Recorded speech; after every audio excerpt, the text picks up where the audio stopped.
This is what the biggest warship ever built for the Royal Navy looks like, the Queen Elizabeth aircraft carrier, under construction in Rosyth. There are 3,000 workers on board, busy getting this ship ready to sail.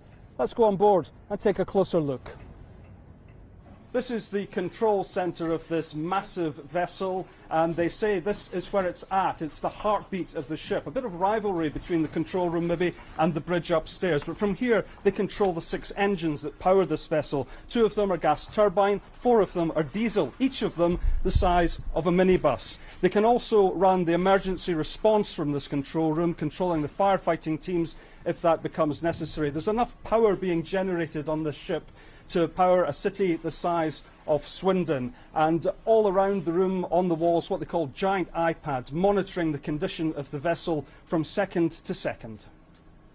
For the hundreds of personnel who will be serving on board the Queen Elizabeth, this will be one of the most important areas. It is, of course, the galley. They will be producing around 5,000 meals a day. This is one of 2 galleys on board the Queen Elizabeth, and it is the biggest galley in the Royal Navy. They've also got their own bakery. That too is a first for the Royal Navy. And this galley and the staff here will be working 24/7 to produce meals around the clock.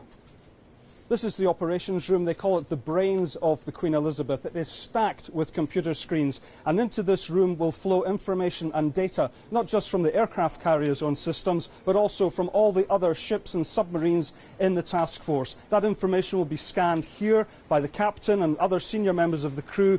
That will direct the decisions they make on how to deploy the weapons systems, including the vertical takeoff and landing aircraft which will operate from the Queen Elizabeth. That information will be displayed here. There will be a giant screen. They call it the information wall.